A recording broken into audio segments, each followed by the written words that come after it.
Hi, I'm Camron Humphreys from Humphreys Outdoor Power, and today I am inside at the string trimmer rack for Stihl, and we are going to go over how to select the right string trimmer for your property, your use. Let's dive right in.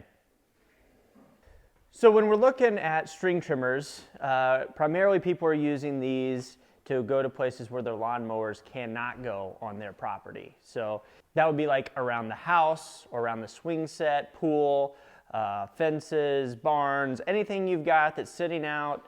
The string trimmer is the tool to cut the grass so you get that nice finished look around it. So one of the first things we kind of need to think about whenever we're trying to determine what size we need is to determine how much trimming we're doing. So one of the easy things is to, in your mind's eye, imagine mowing, finishing, and then looking at your property and then seeing what spots need touched up whenever you're finished. This could be as easy as just going once around the house, around all the landscaping, and being done.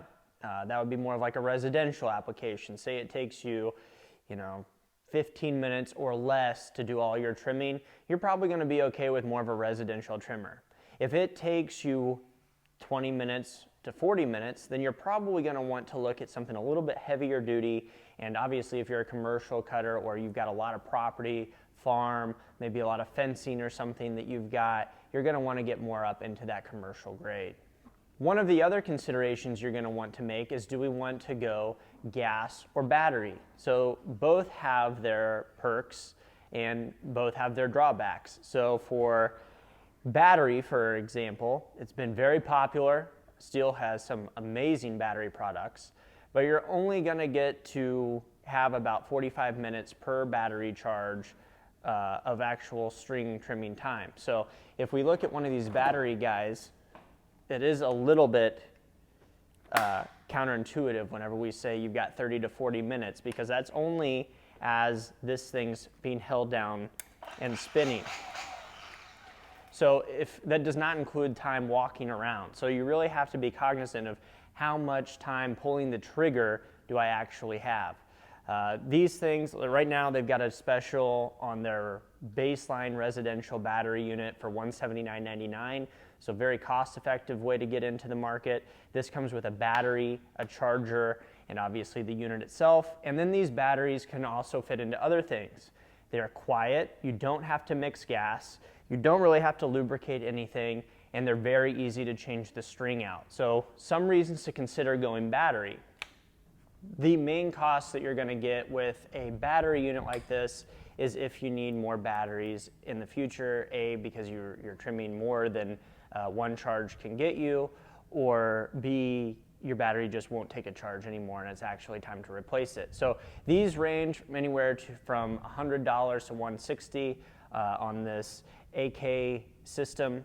One of the hacks that I personally like to get around this, since we prefer the AK-20, even in this FSA 57, which you can get the 10, the 20 in, we prefer the 20 because it fits into things like the blower, the chainsaw. It gives you a little bit more versatility moving forward for that, not that much cost up front. But the battery itself is $139.99.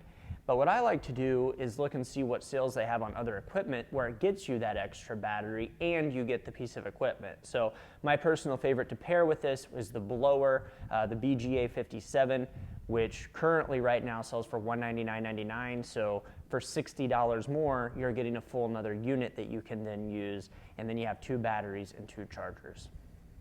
So that was a brief look at the FSA 57, which again would be more of a residential trimmer. The FSA 60R, which is the one I have in my hand here, is going to also be what I would consider more for residential, but you can extend out into a little bit bigger properties, and the reason for that is because it's running a bigger head with bigger line on there. So we're actually running 95 thousandths line on this, which is going to be thicker, it's going to last a little bit longer, and it's going to have, the engine's going to have just a hair more torque as well to handle those bigger jobs.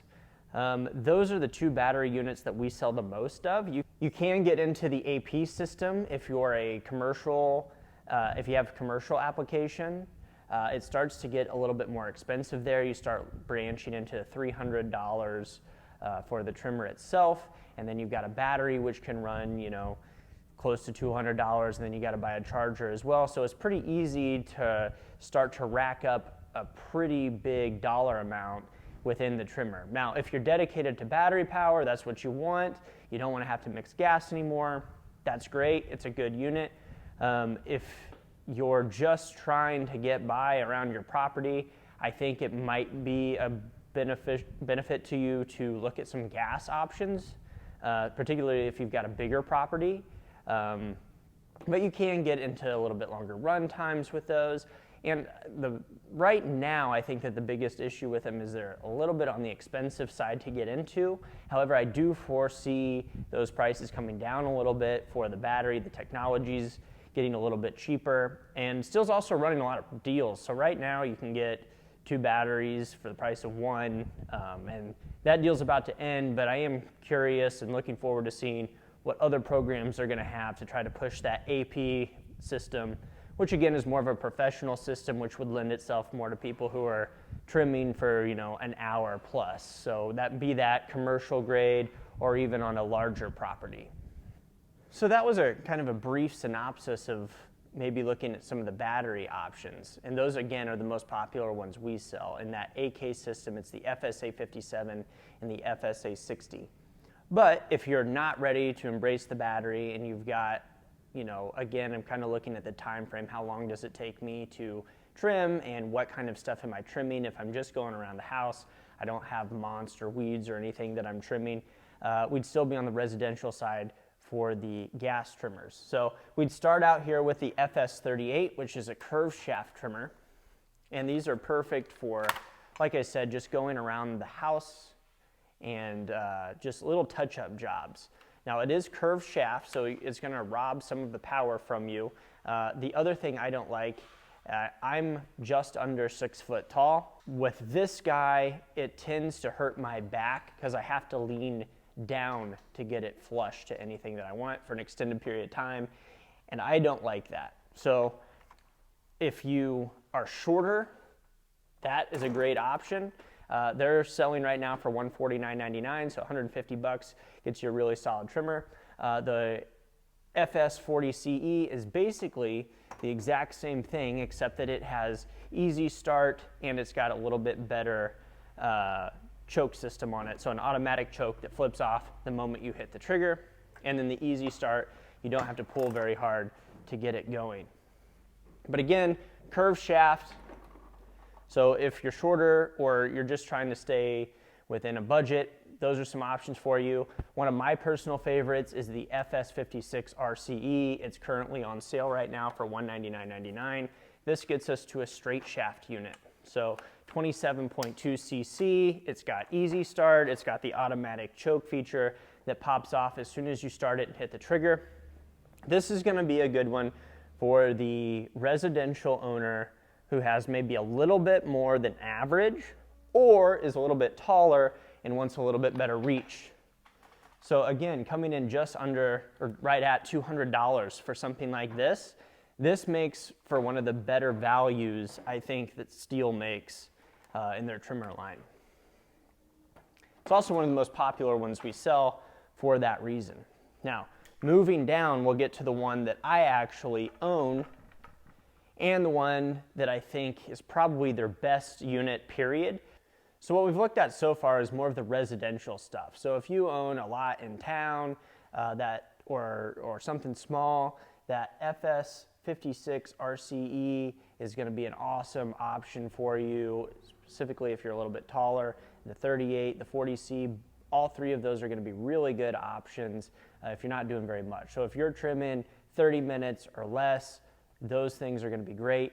For me personally, I mow about 3 acres that I have to deal with, and some of it's a little bit more complicated. I've got some fencing for a dog run and stuff that I have to mow around. I've mentioned in the past, the last video, where I was talking about what string options I use. But for that, it takes me between 40 minutes to an hour for trimming. So with the stuff I'm doing, I need a little bit heavier duty trimmer. So I really like the FS91R. It is the one that I personally own. It's got one of my favorite features that I think people kind of take for granted are these rubber handles. You've got the rubber here and the rubber here, and that keeps vibration down. A lot of times I'm just rushing to get done so I can get to dinner or to the family or whatever, so I don't usually wear gloves, stuff like that. With this, I can just grab it, go, and my hands aren't just sitting there vibrating after I finish. You know, if you go for 40 minutes to an hour, if I was using a plastic handle machine like the ones we've looked to up to now, my hands would be shaking. Now, again, you can fix that with gloves, so I wouldn't say that's the end-all be-all, but it is convenient to have it on this 91R. You've also got a little bit better power system, so you've got a solid drive line that goes all the way through down to the head. And then this is actually where they introduced their 4-mix system. It does have valves, which makes it technically a 4-stroke engine, although it's still lubricating via the fuel. So you still would treat it like it's 2-cycle, but it's generating a little bit more power output. Love the 91R. This would be suited again for, I've got some people who use it commercially, so for commercial cutters you can use it. Mine is more of like a farm ranch style application, but perfectly suited for that. Really good for going around my fencing. You just have to pair it with the right head, which could be its own video in and of itself. Anything that's straight shaft, you can put a metal blade on. You can also go, if you wanted to, this is the bicycle version of the same thing. I'm not a huge fan of the bicycles, again, because I'm going around my house. So it's easier to go around things if you've got the little round handle. If I were clearing out a lot of space, that's really where the bicycle handle shines, where you can just take that and swing it. If you're clearing a hillside or an embankment where you can't get a lawnmower on, these bicycle handles come in very, very handy for that application. So for me in my application, again, which I would consider more of like a farm ranch style, the FS91 makes the most sense. Got a lot of commercial guys who like the 91R. I've got a lot of commercial guys who like the 94R, which is a true 2-cycle piece of equipment. Don't have that one in stock. A lot of people like that because it weighs less. I prefer the 4-mix engines myself. I feel like they run a little bit better, cleaner, a little bit less of the pop, pop, pop of the 2-cycle engines. So we don't typically stock the 94R. For that reason, it's not here, but did want to mention it real quick because it is a popular one because it weighs a little bit less than the FS91R. So one of the most popular trimmers we sell for commercial applications, and this isn't just for commercial cutters, but it's also universities, utilities, municipalities, anything like that. The 111R comes in next. It is 31 cc as opposed to the 28 cc we saw with the 91R. That's going to have significant power output difference from the 91R, so it's meant again to run all day long. It's going to cut down a lot of stuff. You've got a lot of different options. You can put blades on the bottom if you buy a conversion kit. You can run the poly blades if you want to. I know I mentioned that in the last video. And the 131 will be kind of more of the same. It's another step up even from this, and it takes you to 36 cc. And again, our weight really isn't changing that much on these units, so you're going to be around that 12 to 13 pound category. But these are the units that I would say are most applicable if you've got a lot of property. If you've got 10 plus acres, if it's taking you an hour plus to do your trimming, it may be a good idea to look at like the 111R or the 131R. And it also kind of depends on what kind of stuff you're cutting too, right? If you've got a lot of real heavy stuff that you're cutting, mulch floor rows, maybe you're trying to reclaim some ground that's been kind of growing on its own for a while, you don't even know what you're getting into, that 131R is going to go in there and just start whacking stuff down, and you're going to know that you've got all the power in the world to do that. So as kind of a quick recap here, we first started off talking about battery powered units, where those might fit in, again tending to lean more towards the residential side, although that FSA 60R can start to dive into a little bit of the heavier stuff, but you're constrained at that point by the cut time. So we know for a fact we're not going to cut more than about 45 minutes per charge on the FSA 57 and the FSA 60. You can go to the AP system. It starts to get a little bit more expensive, but that will give you more time to trim. So again, if you've got a little bit more acreage, maybe a farm application, and you're committed to battery, you can go that route, but it will end up costing you more than if you were to go to equivalent gas-powered machine like the 91R, the 111R, something like that. We then talked about the gas options. So the curved shaft trimmers, which are perfect for residential use, just going around the house. I talked about how personally I didn't care for it as much just because of my height. I'm not exceptionally tall. I'm pretty average, right at 6 foot, just under. But I don't like to bend down. If you don't like that, if you don't want to bend down, a good residential option for you would be the FS56 RCE. Then we start to get into the commercial grade stuff, the 91R, which I would consider as more of a farm and ranch machine, and then the 111 and the 131 with the 94 thrown in there as well if you're just looking for something a little bit lighter. So more of the story, go to your local dealer, figure out which one's gonna suit you best, play around with them, see which one fits in your hands a little bit better. If you like this video, make sure to smash that like button. Leave us a comment if you have any questions or if you have any suggestions for future videos. And as always, subscribe if you like content like this. Thank you and have a great day.